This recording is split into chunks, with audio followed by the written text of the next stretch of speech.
Welcome to Subramani. I'm going to talk a little about, maybe this will be a little long, direct do it yourself investing, right? So, why should you be a DIY and what steps you need to take? So, first of all, being a DIY is a great thing for people who enjoy doing this. But let me tell you, that the enjoying portion is only to the extent of the stock picking or the fund picking, because you enjoy doing this. You enjoy, I'm assuming that you enjoy reading data, etc., etc. I used to enjoy it a lot when I was doing research, but now I prefer talking to people who do it. So therefore that process is enjoyable, but making an asset allocation, writing down your goals, sitting with your family and talking about it, communicating well, that can be very painful, and only you have to do it. Even if you have an advisor, all these things you have to do it yourself. But if you don't want to do many of these things, then you should not be investing at all. So the question is, do you enjoy asset allocation? Do you enjoy doing a review, maybe half an hour a week or something like that, to see where you're going, to see whether you should be picking up commodity stocks, not picking up, assuming that you're picking it up, or commodity funds, and seeing within the commodity funds whether they have sold metals, bought oil, sold gold, bought silver, whatever. Having a look at all this. If you enjoy the process, I do, then you have reasons to be on the DIY path. If you don't, then don't make the mistake of being on the DIY path just because you think you will save some money. That is not enough reason to be on the DIY path. By being a DIY, you think you control your portfolio better than controlling with an advisor, but this cuts both ways. Please understand, if I control my portfolio better, I have to have tremendous self-confidence that my process is right. I am not that confident after 40 years. I still love a sounding board. My broker advisor is a sounding board to me. I pay him fees. Remember, for every transaction that I do, I pay him fees. And he does the stock picking for me, or rather I let him do the stock picking for me, because I pick the stocks, I pick the stories, I think this is a good story, then I sound it to him. Only when he approves is it bought. Remember this, after so many years of relationship, I still let him control the portfolio, and it has helped. If it was not for him, I would have been holding 20,000 shares of DFHL, which I don't, DHFL, sorry, which I now don't hold, right? I got rid of them at a very decent price. I was obsessed that it was a good share because I trusted the promoter, and blah blah blah. I'm getting into unnecessary detail, but yes, you should enjoy the process and you think you can control it, and this could lead to a saving in cost if you are with, say, mutual funds, etc. Assuming you can pick the right funds, etc., then yes, you can save some costs, because it would always be cheaper to do all this on your own. But the question is it worthwhile?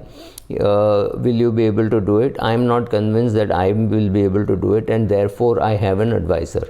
Now, having said all this, I would still think that saving money is not a bad idea, but you could sit with an advisor and still do it. You could still negotiate your fees if you have a portfolio. If you have a portfolio of 50 lakhs, it is not something which you are going to negotiate too much on fees. But if you have 5 crores, then yes, maybe you negotiate on fees. Maybe at 3 crores, you say, okay, let me negotiate on fees. Possible, not impossible. May or may not be worthwhile. That's a different thing altogether, right? So, if you have always used an advisor, then the question is, how should you start? So very simple, like everything else, start slowly. Don't be in a great hurry. Create your own imaginary portfolio of equity stocks if you want. Go to Value Research, go to Money Control, go to Morningstar somewhere. Create your own imaginary 10 lakh rupee portfolio and see how the portfolio is performing. After you see how the portfolio is performing, you can then put some of your own money or start putting away 5% of your money, 7% of your money, 10% of your money, and see how you are performing vis-a-vis the fund houses, schemes, etc. Don't pick up too many schemes, pick up 1 or 2 schemes. If you pick up a mid cap, create one mid cap portfolio, keep a mid cap benchmark, keep a large and mid cap, or whatever, small cap, keep 2-3 portfolios, keep those benchmarks and keep comparing how you are doing. Please make sure that you're true to label even in your imaginary portfolio, because you cannot compare a large cap fund to a small cap fund. That's just not done. So start slowly. First create an imaginary portfolio, see how it is performing. Also start slowly. There are a lot of things that you have to learn to be a DIY, because people just jump into it because they see somewhere. I see articles, I see threads saying, oh, UTI index fund is more expensive than the ICICI index fund. Believe me, 0.10 will not matter much. I'm not saying you should invest in UTI mutual fund and you should not invest in ICICI mutual fund, but I'm saying that 0.10 will not matter much. Tomorrow there will be somebody who will come at 0.09, somebody at 0.08. The question to see is whether how much is the tracking error. Look at all that and then decide. Look at the size of the fund. That also matters even in an index fund, right? We could get very obsessed about being in the index and suddenly find that many other funds are doing better, and there could be some funds which actually don't have a proper benchmark, and therefore you're comparing it to the wrong benchmark, because our great regulator says everybody should have a benchmark. So sometimes you find that the benchmark is not appropriate, right? So it may underperform the benchmark over 3 years but dramatically outperform the index. Now this is not because it is a great fund manager, but because the index was wrong, right? So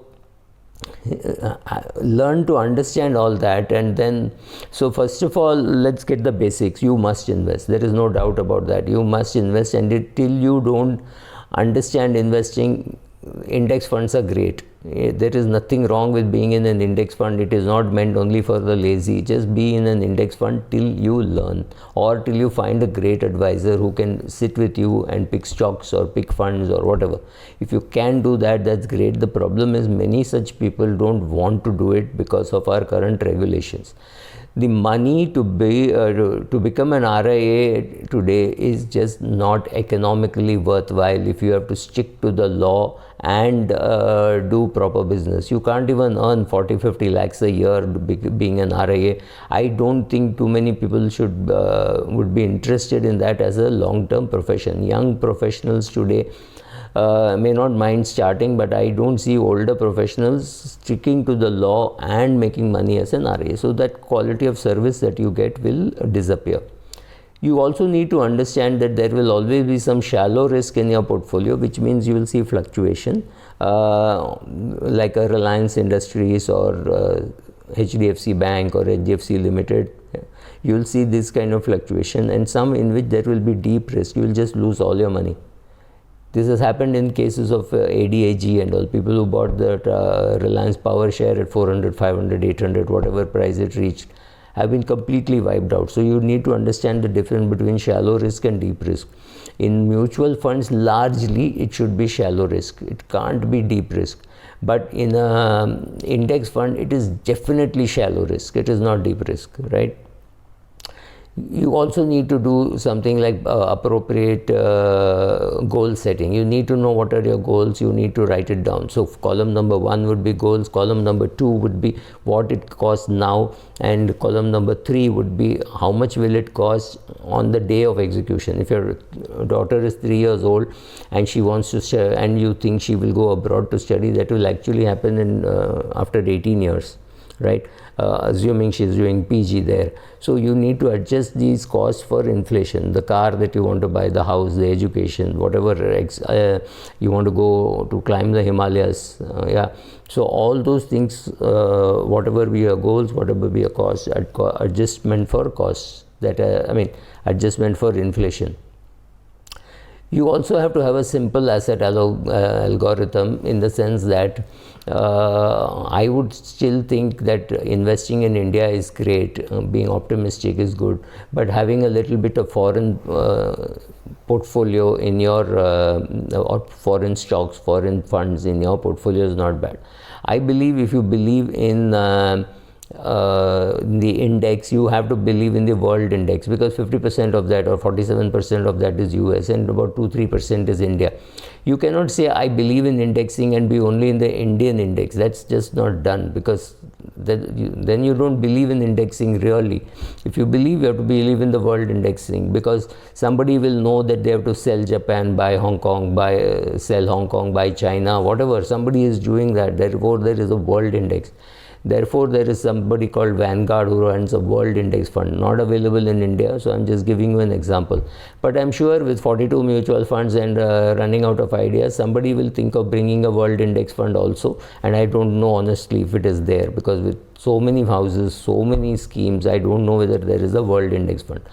Ideally, if I were to put my money in only one fund, I would like to put my money in a world hybrid fund with about 70% in world index equity and 30% in the world index debt. That's it. That's where I would put and go to sleep. Well, I don't think it is available today as of now, so you have to have some US stocks, some other international stocks, obviously Indian stocks. This is how you have to pick up, and today those choices are available. You can have a global allocation fund. It might cost you a little more, but there is a global allocation fund of equities, but there may not be global allocation fund for debt. After this, you have to go and implement your plan. I've always found whether for a doctor or for a financial advisor, the problem is you can do fantastic diagnosis, you can do fantastic prescription, but the implementation, if it is in your hands, the question is how well you implement, right? How disciplined you are, how you don't sell during bad times and buy during, and increase your allocation to equity or to any asset class which is booming. There is always a temptation, right? So the ability to stay on the course, for me, staying on the course is something which has helped me the most. Not panicking, actually buying more in March 2020 kind of a situation has helped. Therefore, it has helped having an advisor. For me, it has helped having an advisor. You have to take your decision. A lot of people think that they should do their own DIY. I'm fine with both. You see what suits you. It does not suit me to be a DIY. I prefer having an advisor. In fact, I have an advisor, I wouldn't call him an advisor for doing the clerical portion of my portfolio. It is worthwhile.